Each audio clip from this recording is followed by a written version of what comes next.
Abdullah, Farooq Abdullah, Rohingyas के खिलाफ जम्मू में राष्ट्रीय बजरंग दल जो है वो प्रदर्शन कर रहा है और साफ तौर पर उन लोगों को भी बीच में घेर रहा है जो कि फिलहाल रोहिंग्यास के समर्थन में आगे आए हैं, ट्वीट कर रहे हैं और एक चर्चा चला रहे हैं कि जो रोहिंग्यास के साथ इस समय जो वेरिफिकेशन का काम चल रहा है या फिर कुछ रोहिंग्यास को जम्मू में हीरानगर जेल में रखा गया है जो कि जम्मू में रह रहे थे।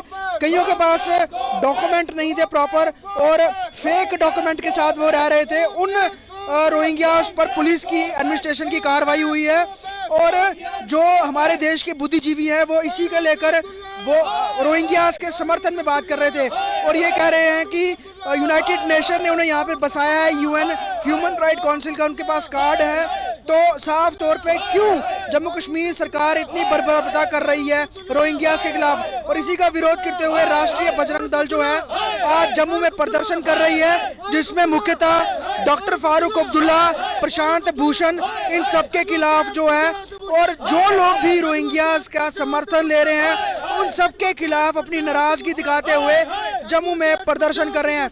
मेरे साथ राकेश जी हैं। राकेश जी, मुझे बताइए कि रोहिंग्यास पर बड़ी लंबे देर से बात चल रही है, इनको वापस डिपोर्ट करें, ये लोग फेक डॉक्यूमेंट्स करा रहे हैं और कई मामले भी ऐसे पाए गए।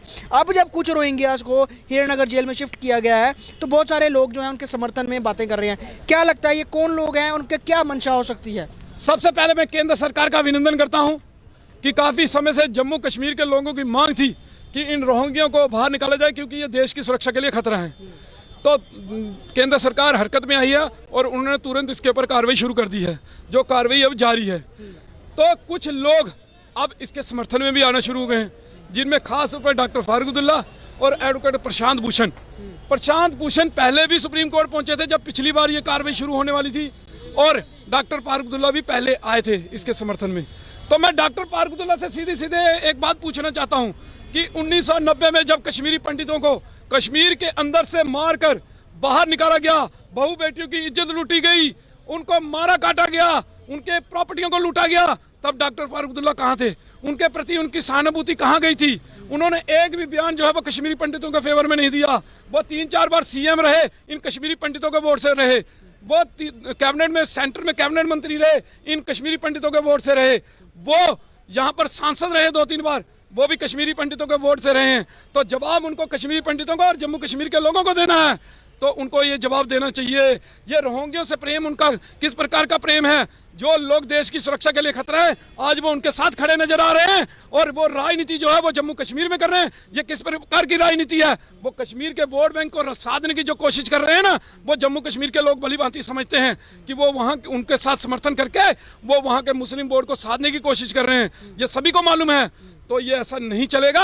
और ये प्रशांत भूषण जो है, ये पहले भी सुप्रीम कोर्ट में पहुंचा था, अब वीरवार को फिर सुप्रीम कोर्ट में पहुंचा है इन रोहिंग्यों को रोकने के लिए। तो हम ये केंद्र सरकार से आज ये मांग कर रहे हैं कि इन लोगों को जो भी इनके समर्थन में है, जिन लोगों ने इनको प्लाट दिए हैं, जिन एनजीओ ने इनको फंडिंग की है, जिन एनजीओ ने इनको जो इनकी जो झुग्गी झोपड़ियां हैं जो बना के पक्की दी हैं, जिन लोगों ने इनको पानी के कनेक्शन दिए हैं, जिन लोगों ने इनको बिजली के कनेक्शन दिए हैं, उन लोगों पर सरकार कार्रवाई करने जा रही है। तो इनके ऊपर भी कार्रवाई होनी चाहिए। हमने कई उधर रोहिंग्या से बात की, वो ये कह रहे हैं कि हमें यहाँ पर लगभग 12 से 13 साल हो गए हैं, 2011 से हम रह रहे हैं, कुछ लोग उससे ही पहले के हैं। उनके पास मोबाइल सिम्स हैं, उनके पास कई डॉक्यूमेंट्स हैं, कईयों ने आधार कार्ड भी बना लिया, हालांकि वो पूरा जांच का विषय है कैसे बना लिए वो। तो अब जब यहाँ पर प्रशासन कार्रवाई कर रहा है तो हमने देखा उस दिन प्रदर्शन में रोहिंग्यास बाहर आ गए, बहुत सारे रो भी रहे थे, उनका एक इमोशनल एंगल के साथ लोग कनेक्ट कर रहे थे कि ये बेचारे कहाँ जाएंगे। लेकिन साफ तौर पर 370 हटने से पहले भारत का नागरिक भी यहाँ पर जम्मू कश्मीर में जगह नहीं ले सकता था, इतने लंबे वक्त से रहते रहे हैं।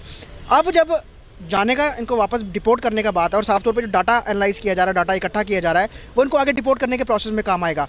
उसमें खलल डालने के लिए पूरा आपको लग रहा है कहीं ना कहीं ये षड्यंत्र हो सकता है कि वो जो प्रोसेस है, जो इनको डिपोर्ट करने का, डिटेंशन सेंटर्स बनाए जाएंगे और डाटा कलेक्ट करने के लिए, उसके लिए बीच में एक पूरा माहौल इस तरह से कर दिया जाए कि लोग सिंपैथी इनको मिल जाए और ये लोग इनको वापस डिपोर्ट ना किया जाए। बिल्कुल आपने सही कहा। डॉक्टर फारूक अब्दुल्ला ने इसीलिए बयान दिया है और प्रशांत भूषण इसीलिए सुप्रीम कोर्ट गया है कि इनको रोका जाए और इस कार्रवाई में खलल डाला जाए।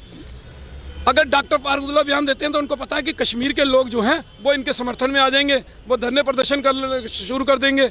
तो ये सारी एक जो है ये चाल है कि इनको रोका जाए। ये पूरी तरह से जम्मू में इसलिए बसाए गए थे कि यहाँ के जनसंख्या संतुलन को बिगाड़ा जाए। तो आज ये बाहर जा रहे हैं तो उनको तो चुभेगा ही चुभेगा। तो जिन लोगों ने इनके आईडी कार्ड बनाए हैं, जो वोटर कार्ड बनाए हैं या राशन कार्ड बनाए हैं या आधार कार्ड बनाए हैं, ये इनके ऊपर भी जांच बैठ चुकी है। सवाल सरकारी एजेंसियों भी उठता है। बीएसएनएल वायरिंग बिछवाती है ज़मीनों पे, तो जो खुदाई करते हैं वो रोहिंग्यास करते हैं। जो बाकी कम्युनिकेशन जो कंपनीज हैं वो भी खुदाई करवाती है, सस्ती लेबर इनसे करवाती है। तो उस समय क्या इन लोगों पे क्रॉस चेक नहीं होना? अगर सरकारी एजेंसियाँ ये लेबर को हायर कर रही हैं, हालांकि ये बाहर के हैं, तो इनको हायर करके कहीं ना कहीं यहाँ पर उनको रोजी रोटी दी जा रही है, सरकारी एजेंसियाँ में उसमें इन्वॉल्व है। देखिए, जिस प्रकार से कोई बड़ी एजेंसी जो है टेंडर लेती है तो वो आगे छोटे छोटे ठेकेदारों को जो है वो टेंडर दे देती है। वो अपने पैसा बचाने के लिए वो इनको हायर करते हैं, क्योंकि जहाँ पे मजदूरी जो है आज 500-600 रुपये है और ये 300 रुपये में काम करते हैं, वो आधे पे पहुँच जाते हैं। तो वो पैसा बचाने के लिए वो ठेकेदार इसके जिम्मेवार हैं जिन्होंने इनको यहाँ पर पाला पोसा है। वो कबाड़ का काम करने वाले लोग इसके जिम्मेवार हैं जिन्होंने इनसे कबाड़ इकट्ठा करवाया है। वही लोग चोरियों में भी शामिल रहे हैं, कई प्रकार के क्राइम में शामिल रहे हैं। ये मीडिया को सबसे ज़्यादा मालूम है कि ये कौन कौन से क्राइम में शामिल रहे हैं, क्योंकि मीडिया ने इसके ऊपर स्टोरियाँ की हैं। सभी मीडिया ने भी एक आंदोलन लड़ा है और इस आंदोलन को सफल बनाने में मीडिया का बड़ा योगदान है, क्योंकि जिस प्रकार से उन्होंने रोहिंग्यों की बस्तियों में जाकर जिस प्रकार से स्टोरीज की और लोगों के सामने लाया, उसके बाद हम भी सड़कों पर आए और आज 10-12 साल से हम भी सड़कों पर हैं कि इनको जल्द से जल्द बाहर निकाला जाए। तो हम अभिनंदन करते हैं केंद्र सरकार का कि आज हमारी जो मांग है या मीडिया की जो मांग है, जो सभी की मांग है, वो पूरी होने जा रही है। और इसीलिए हम होम मिनिस्ट्री का भी, भारत सरकार होम मिनिस्ट्री का भी धन्यवाद करते हैं और यहाँ के सभी लोगों का, जिन जिन लोगों ने इसमें समर्थन किया, चाहे वो पॉलिटिकल पार्टियां थी, संस्थाएं थी, उनका भी धन्यवाद करते हैं कि ये राष्ट्रीय बजरंग दल जो है वो प्रदर्शन कर रही थी। साफ तौर पे एक बहुत बड़ा ये कहें कि एक पूरा प्रोसेस है। अगर हम बात करें रोहिंग्याज, वो ये बोलते रहे कि वो लोग रेलवे में भी जो वॉशिंग का काम है, ट्रेनें साफ़ करने का, धोने का, वो काम भी करते रहे। जो सरकारी एजेंसियां हैं, चाहे वो बीएसएनएल हैं या फिर कई प्राइवेट कंपनीज हैं टेली कम्युनिकेशन की, उनकी खुदाइयों का काम हुआ तो रोहिंग्याज ने किया। सफाइयों का है, जो कूड़ा बीनने का काम है, वो रोहिंग्याज कर रहे हैं। तो काफ़ी 10-12 साल से ये लोग रह ही रहे हैं। लेकिन अब जब इसमें डाटा एनालाइज हो रहा है, उनको वापस डिपोर्ट करने की जो प्रक्रिया है वो आगे शुरू होने वाली है। हालांकि अभी फिलहाल म्यांमार में स्थिति जो है काफ़ी गंभीर बनी हुई है, लेकिन उसके बावजूद भी केंद्र सरकार जो है बिल्कुल इस समय जो वचनबद्ध है कि जैसे उन्होंने कहा था कि पूरे देश से जो रोहिंग्याज हैं, बांग्लादेशीज हैं, इन्हें वापस डिपोर्ट किया जाएगा। हालांकि इनकी संख्या करोड़ों में है पूरे भारत में, वक्त लगेगा, लेकिन जम्मू से ही इसकी शुरुआत होना शुरू हुई है। और जिस तरह से हीरानगर में कुछ रोहिंग्याज को फिलहाल रखा गया है, जिनको आगे डिपोर्ट भी किया जाएगा, उनकी पैरवी में जो नेता, जो सोशल एक्टिविस्ट आए हैं, उनके खिलाफ राष्ट्रीय बजरंग दल ने आज जम्मू में प्रदर्शन किया और ये प्रदर्शन आगे भी जारी रहेगा। जो कोई रोहिंग्याज की सपोर्ट करते रहेगा, ऐसे राष्ट्रीय बजरंग दल का कहना है। अब सरकार के ऊपर है कि वो कब तक इन लोगों को यहाँ से हटाते हैं, क्या पूरा प्रोसेस रहेगा। वीडियो जर्नलिस्ट पवन शर्मा के साथ ख्वाहिश पटेल, स्टेट टाइम्स जम्मू।